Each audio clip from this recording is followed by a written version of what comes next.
Hello दोस्तों, स्वागत है आप सभी का। जैसे कि हम लोग चर्चा कर रहे थे कि अभी तक हमने छठे भाव में जो भी उनके कारक ग्रह होते हैं उनको ध्यान में रखते हुए दूसरे सभी ग्रहों की भाव में स्थिति को लेकर चर्चा की थी, क्योंकि सिक्स्थ हाउस एक इंपॉर्टेंट फैक्टर बना रहा था, इसीलिए मैंने वहां पे सिर्फ राशियों को इन्वॉल्व किया था। लेकिन अब आप आज चर्चा करेंगे सेवन्थ हाउस की। सेवन्थ हाउस की अगर हम चर्चा कर रहे हैं तो ध्यान से समझिएगा, केंद्र का ये दूसरा सबसे महत्वपूर्ण भाव है। केंद्र का यह दूसरा सबसे महत्वपूर्ण भाव है, क्योंकि इस भाव पे पड़ने वाले असर आपके जीवन में, आपके लेटर एजेस में, यानी कि जब हमारी उम्र तकरीबन 40 साल के बाद की होती है, वहां पे बहुत हद तक प्रभाव देने में सक्षम होते हैं। इसलिए सेवन्थ हाउस में अगर प्लैनेट्स हैं तो मान के चलिए कि उसका असर बहुत ज्यादा आपके जीवन पे पड़ने वाला है। आइए समझने की कोशिश करते हैं कि क्यों ऐसा होगा। सबसे पहली स्थिति में बात करें कि सातवां भाव जो है वो सेकंड पावरफुल केंद्र क्यों है। सबसे पहला पावरफुल केंद्र तो हम मानते हैं दसम। दसम का मतलब है वो स्थिति जब पृथ्वी से जो सूर्य है, पृथ्वी से जो सूर्य है वो बिल्कुल एग्जैक्टली 90 डिग्री ऊपर है। होता क्या है कि जब सूर्योदय होता है उस समय अवधि में यहां से लगन उदित होता है। जब दिन की दोपहर होती है तो सूर्यदेव यहां पर आते हैं और फिर शाम होते होते वो सप्तम में आते हैं। तो दसम में सबसे ऊपर की ऊंचाइयां नजर आती हैं और सप्तम जो है वो उस ऊंचाई के बाद से लेकर तकरीबन शाम की जो अवधि है उसको दर्शाता है। जबकि ये पहला भाव ये सुबह के उठने वाली प्रवृत्ति को दर्शाता है। 6 बजे से लेकर 7-8 बजे तक का जो सूर्योदय का समय है वो दर्शाता है। चौथा भाव जो था वो एक्चुअल में कंप्लीट रात को दर्शाता था, इसलिए मैंने चौथे भाव को चंद्रमा के लिहाज से और उस कंसेप्ट से इंपॉर्टेंट बताया था कि मोक्ष त्रिकोण का वो सबसे अहम भाव है, उस पर आने वाला प्रभाव जिंदगी भर रहेगा। लेकिन अब मैं क्या कह रहा हूं, मेरे स्टेटमेंट को ध्यान से समझिएगा। अगर कोई सा ग्रह आपके कुंडली में इस भाव में है, ये भाव को सप्तम भाव कहते हैं, वहां कोई सी भी राशि पड़ी हो, अगर उसके अंदर ग्रह है तो ये समझ के चलिएगा कि कहीं ना कहीं उसका प्रभाव आपके जीवन में जो सेकंड पार्ट होता है आफ्टर मैरिज कह लीजिए या तकरीबन एज ऑफ 40 के बाद समझ लीजिए, उसके प्रभाव जीवन के अंदर कोई ना कोई बड़े रिजल्ट्स देने की कोशिश करने लगते हैं। ऐसा क्यों होता है अब समझिए। एक कंसेप्ट है, उसे कहते हैं भावात भावम। उस लिहाज से ये घर चौथे घर से 4 घर आगे, 1 2 3 4, और इस दसम से 10 घर आगे गिन के देखिए, 1 2 3 4 5 6 7 8 9 और 10। ऐसी स्थिति में ये जो सप्तम भाव है ये एक ऐसा भाव है जिसमें बैठा हुआ ग्रह आपके घर की स्थिति को भी, आपके स्टेटस को भी, 10th हाउस को भी प्रभावित करता ही करता है। और वो जहां बैठा है वो भाव बहुत ही इंपॉर्टेंट है। क्यों? क्योंकि ये आप खुद हो तो ये आपका सामने का इमेज है। अगर ये आप स्वयं हो तो ये आपके जीवन में आपका साथी है। अब साथी जब साथ में जुड़ेगा तो उसकी सारी जिम्मेदारियां भी उठानी पड़ेंगी, इस बात को समझिएगा। साथी जब साथ में जुड़ेगा तो उसकी जिम्मेदारियां भी जीवन में उठानी पड़ेगी। व्यक्ति हो सकता है 60 साल तक, 70 साल तक स्वस्थ बना रहे, लेकिन कहीं ना कहीं जब यहाँ पे कोई भी ग्रह बैठेगा किसी भी कुंडली में तो इसका अर्थ यह है कि आपके वैवाहिक जीवन के ऊपर किसी ना किसी तरीके का एक प्रभाव कार्य कर रहा है। ठीक है, अब पहली बात करें यहाँ के कारक कौन से ग्रह हैं, तो विवाह के कारक के रूप में और सप्तम के कारक के रूप में सिर्फ और सिर्फ एक ही ग्रह देखा जाता है, वो है शुक्र। तो यहाँ पर कारक भी वही है और स्वामी भी नेचुरली वो स्वयं होते हैं। ठीक है, व्यापार में भी बुध को हम कारक कहते हैं क्योंकि व्यापार में वाणी और बुद्धि का प्रयोग होता है। लेकिन ये जो राशि है 7 नंबर की राशि तराजू का निशान है, वो भी माना जाता है बिजनेस की एक अच्छी खासी राशि। अब इस लिहाज से समझिएगा कि शुक्र से मित्र और शुक्र से दुश्मन, ये एक कंसिडरेशन होगा। जैसे कि अभी तक पीछे के सभी भाव में आपको समझाया, यहां पर भी बैठने वाले ग्रह वो शुक्र के मित्र हैं या शुक्र के शत्रु हैं। इनको ध्यान में रखते हुए हम वैवाहिक जीवन को समझने की कोशिश करेंगे। चर्चा का मेजर फैक्टर जो है मैं उसे वैवाहिक जीवन के ऊपर ही रखूंगा। इवन दो कि 7th हाउस बहुत सारी चीजें दर्शाता है, लंबी यात्राएं भी दर्शाता है, कई बार आपको सेकंड चाइल्ड दर्शाता है, बहुत सारी चीज़ें उसके अंदर समाहित है, लेकिन हमारा मेजर फैक्टर 7th हाउस हम प्राइमरीली देखने की कोशिश करते हैं अपने जीवन साथी के लिए। दूसरा, पद और प्रतिष्ठा को भी कहीं ना कहीं सप्तम भाव ही दर्शाता है, दसम से दसम, चौथे से चौथा। इस कारण से अब समझिए, अगर इस भाव के अंदर सूर्य देव आके बैठ जाए तो पहली प्रॉब्लम क्या होगी? 7 नंबर की राशि के लिहाज से सूर्य देव यहाँ नीच राशि अवस्था होते हैं। अवधि के हिसाब से जन्म के समय यदि यहाँ सूर्य किसी भी राशि का बैठा है तो सूर्यास्त होने जा रहा था। ऐसी स्थिति में सूर्य का इस भाव में बैठना कहीं ना कहीं सूर्य को थोड़ा सा कमजोर करता है। यहाँ पे सूर्य का बैठना उसे ज्यादा वीक कर देगा। रात का समय है, आपका जन्म तो होगा लेकिन सूर्य था ही नहीं। ऐसी स्थिति में कुंडलियों में चंद्रमा शनि मंगल बलवान हो जाते हैं रात का जन्म होने पर। अगर आपका जन्म दिन के समय होता है तो आपकी कुंडली में सूर्य, गुरु और शुक्र जो है ये 3 ग्रह नेचुरली स्ट्रेंथ ले लेते हैं। दोस्तों ध्यान रखिएगा, अगर आपका जन्म दिन में होता है, ठीक है, सूर्य उदय से 1 घंटा छोड़ दीजिए, सूर्यास्त का 1 घंटा छोड़ दीजिए। ये मैं क्यों बोल रहा हूँ? गर्मी के समय में सूर्योदय जल्दी हो सकता है, सूर्यास्त देर से हो सकता है। ठंड के समय में सूर्योदय लेट होगा, सूर्यास्त जल्दी हो सकता है। तो जब भी आपका जो टाइम है उस पर्टिकुलर मंथ में सूर्योदय और सूर्यास्त का, वहां से पहला 1 घंटा और सूर्य के ढलने के समय का 1 घंटा छोड़ दीजिएगा।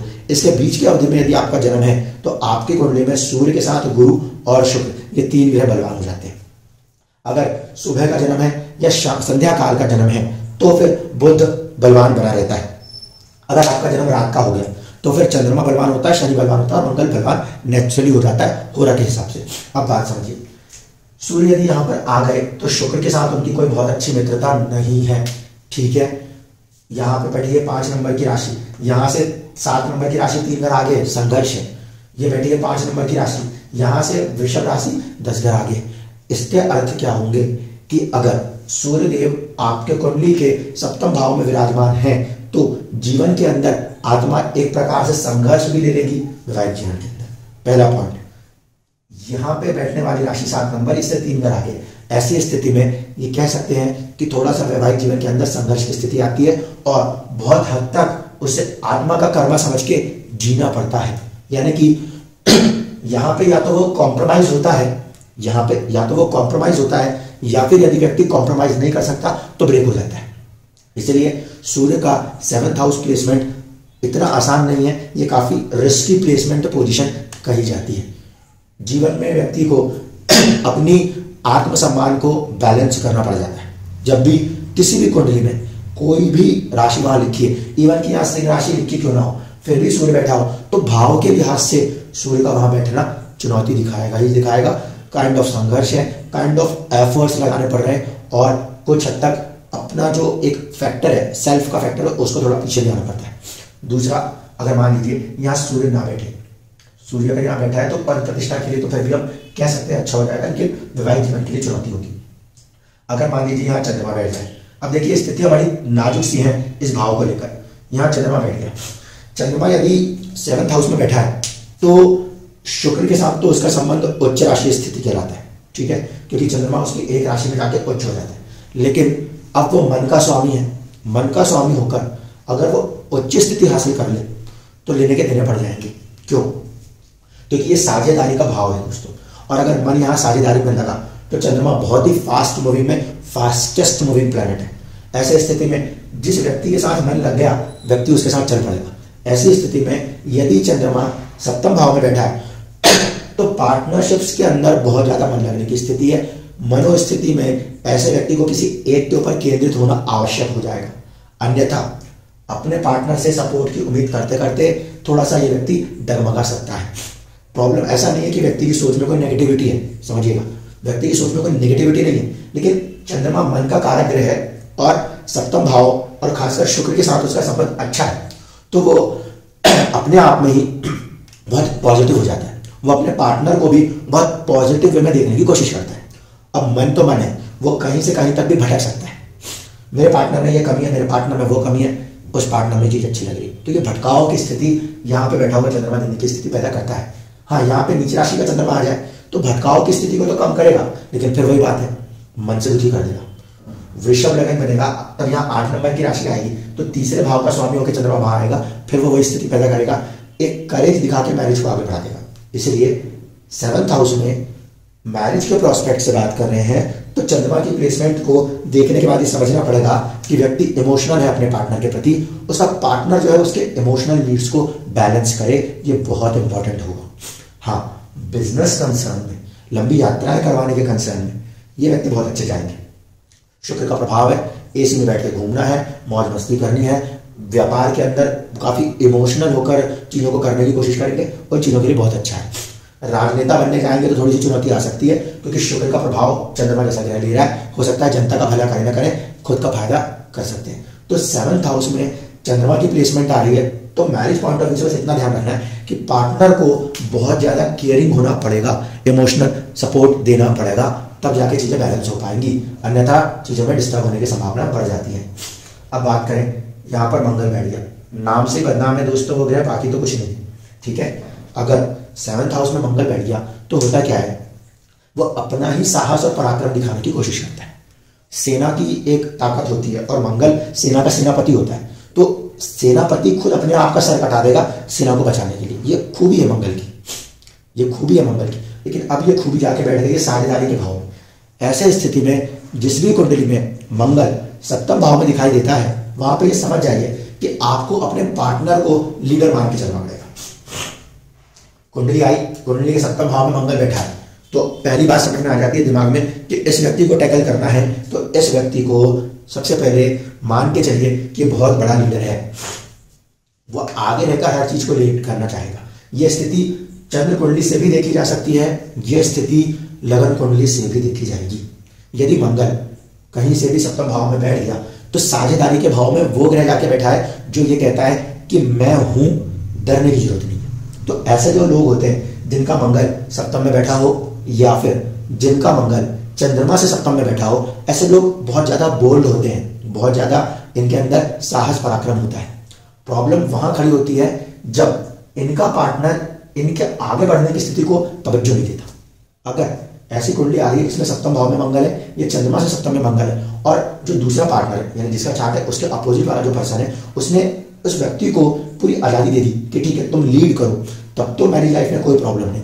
फिर तो ये व्यक्ति दुनिया भर के सारे संघर्षों को निकाल कर भी आपको रिजल्ट ला के दे देगा।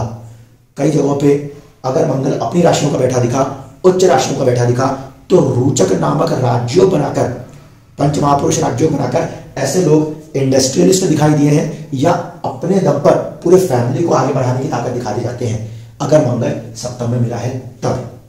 यह मंगल की खूबी है। लेकिन प्रॉब्लम वही है, अगर पार्टनर ने ईगो दिखा दिया तो फिर सेना के अंदर यदि सेनापति ने कुछ कह दिया और नीचे के सैनिक ने नहीं माना तो फिर आप समझ जाओ, है ना, स्थिति वो है। शुक्र के प्रति उसका व्यवहार ठीक ठाक सा है ना, शुक्र की जो प्रवृत्तियां है उसको मंगल कभी रोकने की कोशिश नहीं करता।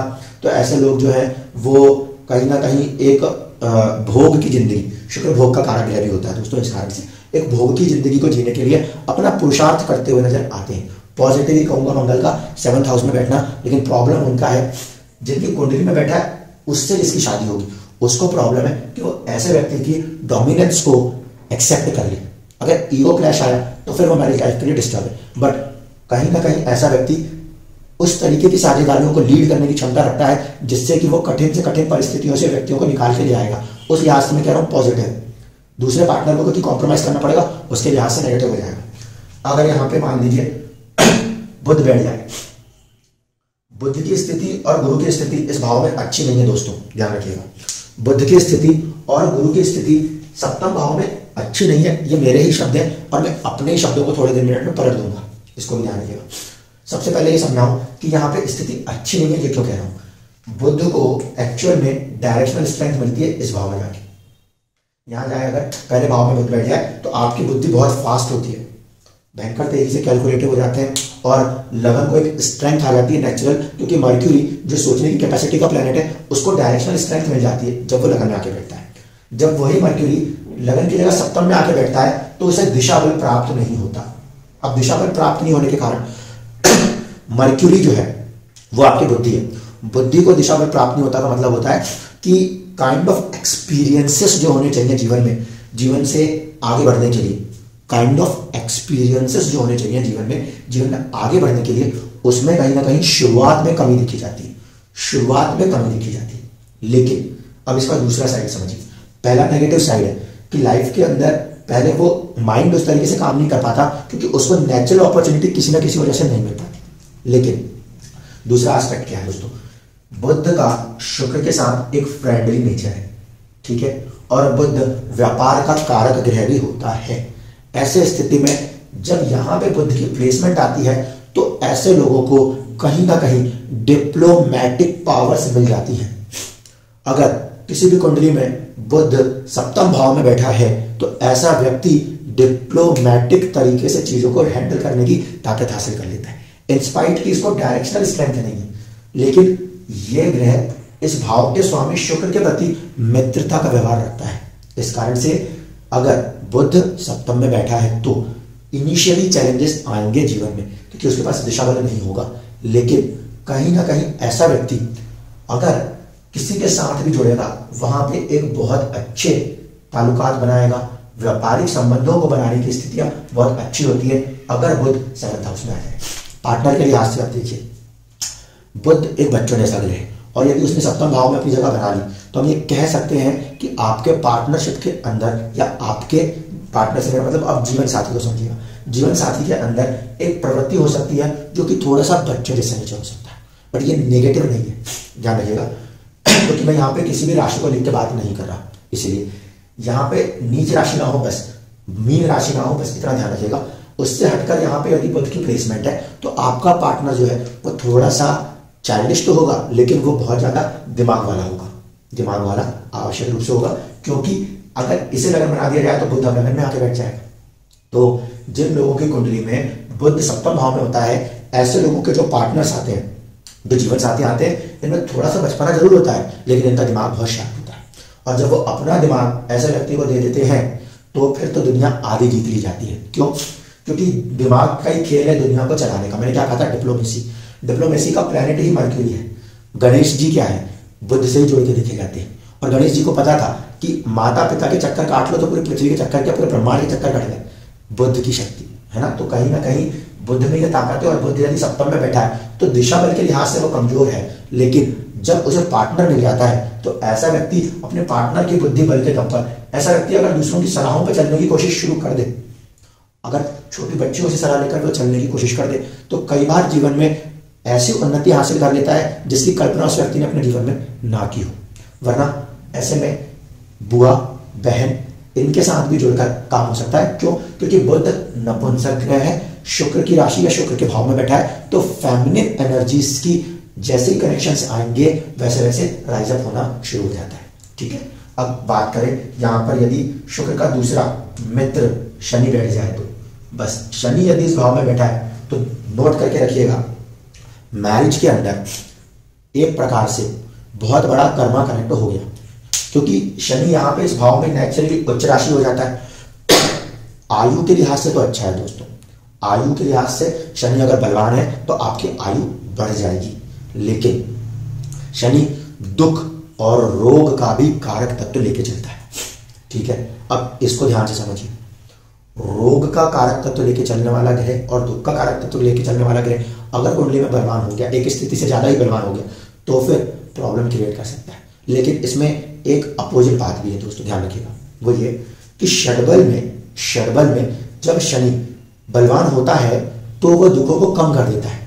षडबल में जब शनि बलवान होता है तो दुखों को कम कर देता है। लाइन को लिख के रख लीजिए, क्योंकि षडबल में शनि की बल की बात कर रहा हूं, उच्च हो जाने से बल की बात नहीं कर रहा। अगर कुंडली में शनि षडबल में बलवान है तो जीवन के अंदर वो वैसे दुखी का ग्रह है, लेकिन षडबल में बलवान होते हुए ग्रह व्यक्ति को इस तरीके से बना देता है कि उस पर दुखों का साया कोई प्रभाव नहीं दिखाता।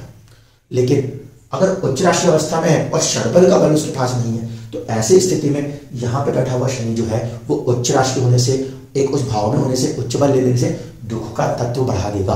ध्यान रखिए, इसलिए स्टेटमेंट देते हुए कह रहा हूं, षडबल में बलवान ग्रह इस बात के लिए अच्छा है कि वो अपने दुखों के तत्वों को एक तरफ कर देगा, जीवन में उठा देगा, महात्मा गांधी बना देगा। लेकिन यदि षडबल में बलवान नहीं है और उच्च होकर बैठ गया तो फिर दुखों के तत्वों को जोड़ देगा। अब इसका दूसरा तत्व समझिए, ये बहुत स्ट्रॉन्ग अकेले रहने वाला ग्रह में से एक वृद्ध ग्रह कहा जाता है। वृद्ध यानी उम्र आयु में बहुत एजेड। अब ऐसा ग्रह जब सप्तम में आगे बैठता है तो ऐसे लोगों को पार्टनरशिप्स करने में बहुत ज्यादा प्रैक्टिकल होना पड़ता है, बहुत ज़्यादा प्रैक्टिकल होना पड़ता है, तब जाके ऐसे लोगों की मैरिज लाइफ सस्टेन करती है।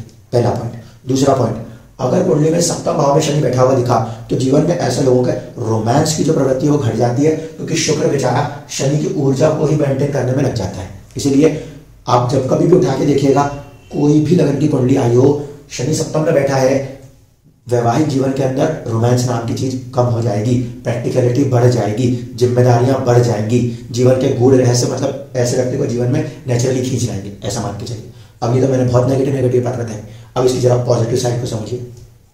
यदि शनि सप्तम भाव में बैठा है और ऐसी कुंडली हमारे सामने आ गई, तो ऐसे व्यक्ति के साथ साझेदारी की जा सकती है दोस्तों। क्यों? क्योंकि शनि यहाँ पे जब बल हासिल करता है, तो मैंने आपको पिछले वीडियो में समझाया, ये कूर्म अवतार का प्लैनेट है, अपने ऊपर सारी जिम्मेदारियां उठा लेगा, हर चीज के लिए अपने आप को जिम्मेदार ठहरा लेगा, लेकिन साझेदारी में काम बहुत अच्छा करके देगा। कर्म का कारक ग्रह है, उच्च स्थिति, राशि अवस्था सब तरीके से आ गया, खूब मेहनती बना देगा और साझेदारी में दूसरे व्यक्ति को उठाने के लिए अपनी पूरी चीजों को कुर्बान कर देगा। उस लिहाज से यदि सप्तम में शनि मिल रहा है और ऐसा कोई व्यक्ति आपके साथ जुड़ रहा है तो उससे जुड़ा जा सकता है। बस इसको ध्यान रखिए कि जीवन में वो व्यक्ति से रोमांस की उम्मीद नहीं कर सकते, क्योंकि उसका तत्व जो है वो गूढ़ विद्याओं का तत्व है। जमीनी हकीकत में जिंदगी की ठोकर को खाया हुआ व्यक्ति है, वो जिंदगी की हकीकतों को समझ के आगे बढ़ने की ताकत दिखाता है, ये वहां पर उसकी पॉजिटिविटी आती है। ऐसे लोग जीवन में हाई राइज कर जाते हैं, ध्यान रखिएगा, जीवन में ऐसे लोग हाई राइज कर जाते हैं। लेकिन अब जो मेजर मुद्दा है उस पर आ रही है, जब कुंडली में शनि सप्तम में बैठेगा तो उसका एक प्रभाव दृष्टि बल से भी इस भाव को प्रभावित करेगा। ऐसी स्थिति में जिन भी कुंडलियों में शनि सप्तम भाव में पाया गया है, वहां पे वैवाहिक जीवन के अंदर बहुत बड़ी कुर्बानियों को देना पड़ता है, मान के चलिएगा, क्योंकि शनि का एक दशम दृष्टि प्रभाव चौथे भाव पर आ जाता है और वो मैरिज लाइफ के साथ साथ फैमिली लाइफ के अंदर भी कहीं ना कहीं असर जरूर करता है। हाँ, ऐसे लोग प्रोफेशन के लिहाज से बड़े पद प्रतिष्ठाओं के नौकरियों को करते हुए नजर आ सकते हैं, इसको ध्यान से समझिएगा। इसलिए जब कभी भी शनि का संबंध सप्तम भाव से बनता है, जैसे कि सिंह लगन में बनता है, कर्क लगन में बनता है, इनसे हटकर यदि शनि किसी भी लगन कुंडली के सप्तम भाव में आके बैठा तो मान के चलिएगा कि ऐसे स्थिति में व्यक्ति का कार्यक्षेत्र ऐसी परिस्थितियों में जाने वाला है जिसके कारण वैवाहिक जीवन के अंदर प्रैक्टिकलिटी की डिमांड आ जाएगी।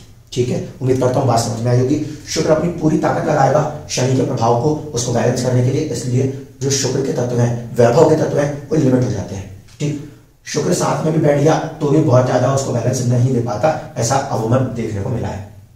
और दूसरी बात, भूल के जिंदगी में, हाँ इस बात को नोट करके चलिएगा, भूल के जिंदगी में कभी भी शुक्र के साथ शनि ना ही बैठे तो अच्छा, अगर वो बैठ गया तो व्यापार के लिए तो फिर भी बैलेंस है, लेकिन फिर लगन कुंडली देखनी पड़ेगी। नहीं तो क्या होता है, शुक्र जब भी शनि के साथ बैठेगा, शुक्र की सारी पॉजिटिविटी शनि में समा जाएगी। इस कारण से ध्यान रखिएगा, जब कभी भी शुक्र शनि के साथ आएगा, कहीं भी जाके बैठ जाए वो कुंडली में, शुक्र कारक है विवाह का, अगर दुख के कारक शनि के साथ गया तो भाई चुनौती लगा देगा, फिर हम कुछ नहीं कर पाएंगे, भाव को एक तरफ रखना पड़ेगा।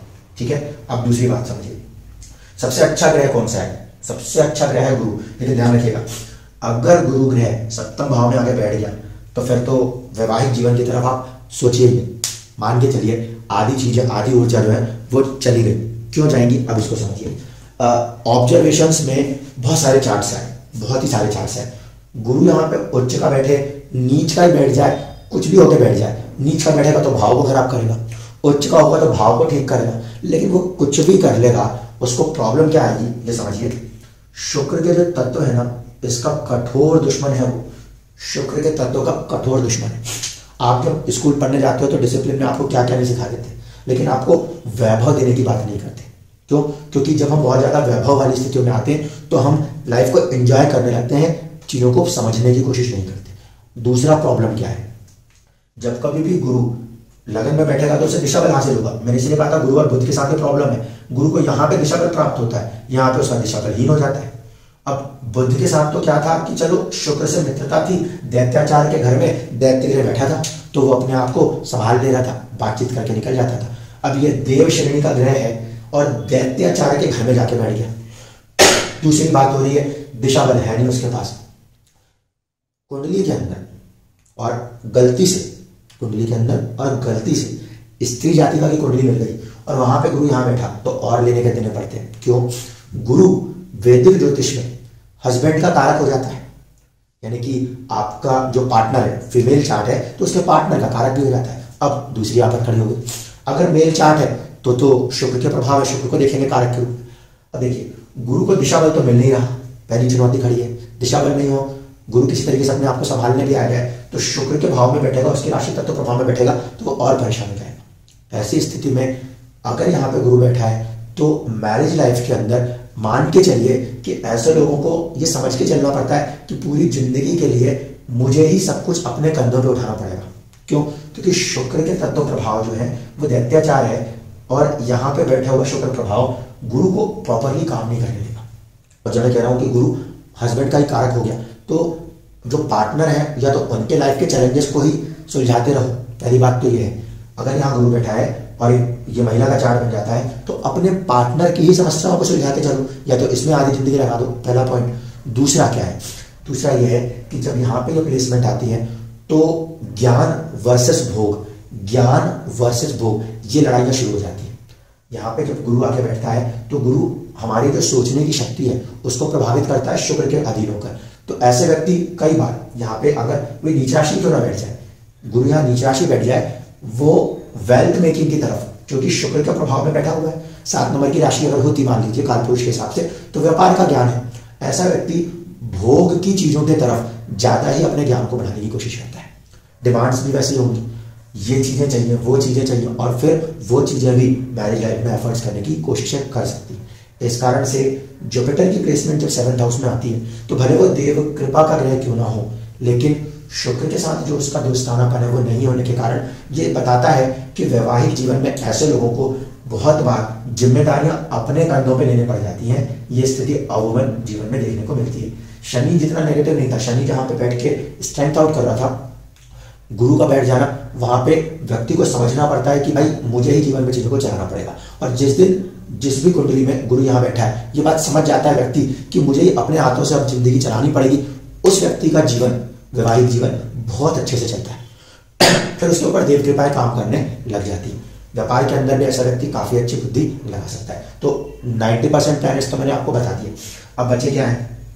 बचा है शुक्र खुद। शुक्र यहाँ बैठ जाए तो इसको बहुत ही अच्छा नहीं मानते, इसकी तो स्थिति खराब कह देते हैं। क्यों? क्योंकि कारक ग्रह है और उस भाव में बैठा है। क्या होगा? प्रॉब्लम क्या है? सबसे पहले शुक्र भोग का कारक ग्रह है, और भोग का कारक ग्रह अगर ऐसे भाव में बैठ गया जो कि 7th हाउस है, डिजायर्स के मामले में 11th के बाद दूसरा यही प्लैनेट है, डिजायर्स। अब शुक्र बैठेगा तो शुक्र एक तरफ से रोमांस का ही प्लैनेट है, उसकी डिजायर और ज्यादा बढ़ जाती है। इस स्थिति में यदि शुक्र यहाँ बैठा है और शनि साथ में नहीं बैठा तो फिर जीवन के अंदर ये गलत प्रवृत्तियों की तरफ खींचने की कोशिश कर सकता है, ध्यान रखिएगा।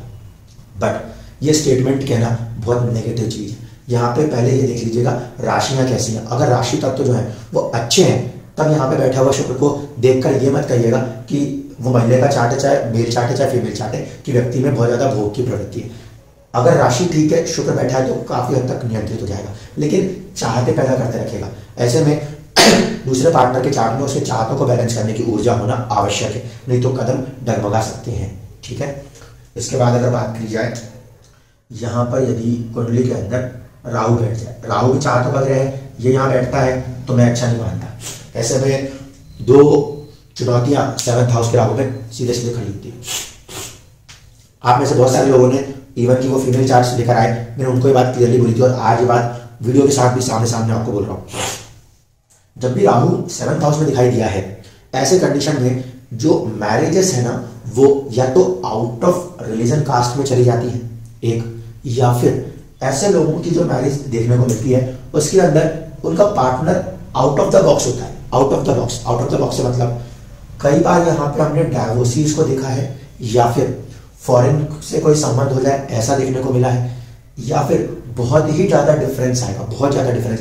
एक आदमी भयंकर अमीर, एक आदमी भयंकर गरीब, आउट ऑफ द बॉक्स। जो चीजें नॉर्मल लोगों को पसंद आएगी, यहाँ पे पार्टनर उससे अलग हटके ही चाहिए, मान के चलेगा। इस कारण से जब भी कुंडली के 7th हाउस में राहु आएगा तो राहु उस भाव में बैठा नहीं कि उसने शुक्र के प्रभाव को भी अनियंत्रित कर दिया। ऐसे स्थिति में कहीं ना कहीं साधारण चीज नहीं चाहिए, असाधारण चीज की डिमांड कर लेता है। इसलिए यहाँ पे जब भी राहु की प्लेसमेंट आई है तो मैंने उसे बहुत अच्छा नहीं माना, क्योंकि उस कंडीशन में राहु जिस भाव में बैठा है उसकी प्रवृत्ति को बढ़ाने का हाल है वो उसको भयंकर बढ़ा देता है। व्यापारिक चीजों के लिए वो अच्छा कहा जा सकता है, लेकिन फिर वही कि अगर यहाँ पे राहु की प्लेसमेंट होती है तो ये कहने के लिए तो बुरा लगेगा, लेकिन कई बार वो ऐसी परिस्थितियां पैदा कर देता है कि जीवन में आपको किसी डायवोर्सी से मैनेज करनी पड़ जाती है। तो जहाँ पे तो ये तक देखने को मिला कि अपनी एक मैरिज ब्रेक हुई, फिर दोबारा जब हुई तो वो सस्टेन कर पा रही थी। ठीक है, अब आखिरी में केतु बचता है, तो केतु को यहाँ बैठा दीजिए। केतु ग्रह यदि यहाँ बैठ जाए तो फिर तो कहना ही क्या, या तो आपका पार्टनर आध्यात्मिक होना चाहिए, अगर है तो वैवाहिक जीवन बहुत अच्छा है। केतु यहाँ बैठा है, आपका पार्टनर यदि केतु के तत्व का है तो आपका वैवाहिक जीवन बहुत अच्छा है। यदि नहीं है तो फिर केतु को सप्तम भाव में बिल्कुल भी अच्छा नहीं बताया गया। क्यों? केतु एक्चुअल में मंगल की तरह फल करता है और साथ ही साथ उसमें कुछ ऊर्जा शनि के प्रभाव की भी है। ऐसी स्थिति में केतु को मैंने पहले भी किसी वीडियो में कहा था कि वो कार्मिक बंधन दिखाता है, कार्मिक बंधन दिखाता है। ऐसी स्थिति में यदि केतु चंद्रमा से ही सामने क्यों नहीं बैठ जाए, यानी चंद्रमा से 7 घर आगे बैठा हो, या लगन से 7 घर आगे बैठा हो, या सूर्य से भी 7 घर आगे बैठा हो, तीनों ही परिस्थिति में आपका पार्टनर या तो बहुत ही कार्मिक है, स्पेसिफिकली आपके लिए जन्म लेकर आया है, पहला पॉइंट।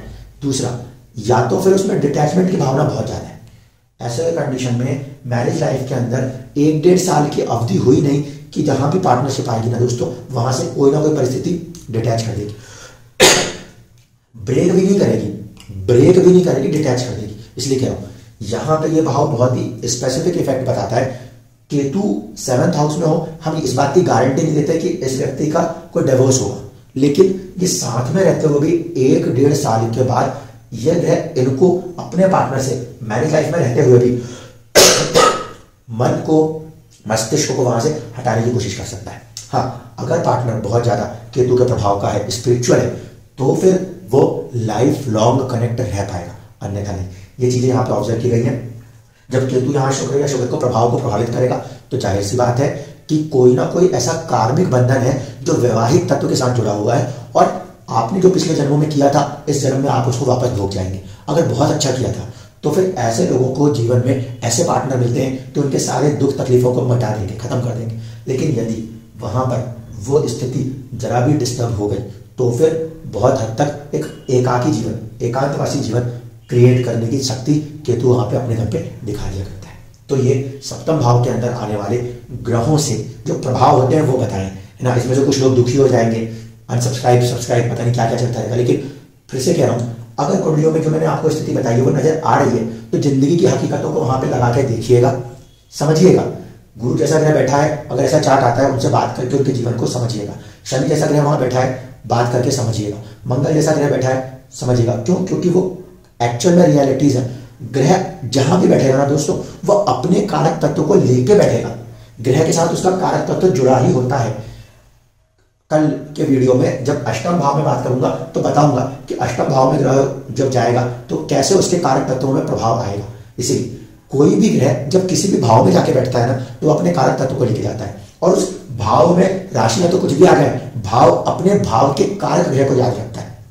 सप्तम भाव है, शुक्र उसका कारक ग्रह, उसको याद रखेगा। राशि कोई भी आए उसको फर्क नहीं पड़ता। इसीलिए कोई भी ग्रह जो कि कारक है किसी चीज का, उसको लेकर जाके बैठेगा तो उसके प्रभाव वहां पे मिक्स हो जाएंगे। इस बात को हमेशा ध्यान रखना पड़ता है। इस कारण से शुक्र विवाह का और वैभव का कारक है। 7th हाउस में बैठा हुआ ग्रह जीवन में ना सिर्फ के विवाह को बल्कि हमारे वैभव को भी प्रभावित करता है, क्योंकि वहां से मिलने वाली पद प्रतिष्ठा आपके घर के अंदर भी 4 चांद लगा सकती है। इस बात को ध्यान रखना होता है। उम्मीद करता हूं कि चीजें आपको अब समझ में आ रही होंगी कि सिर्फ ऐसा ही नहीं है कि ग्रहों को एक घरों में बैठ के उच्च है तो साफ जिंदगी बन गई, नीच है तो साफ जिंदगी बर्बाद हो गई। मैं नीच का मंगल भी यहाँ दिखा दूंगा, वैवाहिक जीवन अच्छा चलेगा। मैं यहाँ आपको उच्च का शनि दिखा दूंगा शुक्र के साथ, तो भी वैवाहिक जीवन टूट जाएगा। इसलिए कह रहा हूं उस भाव के अंदर स्थितियों में ग्रहों के कारक तत्वों को 100% लगा के समझिएगा, तब जाके आपको समझ में आएगा कि कॉम्बिनेशंस काम कैसे करेंगे जीवन के अंदर।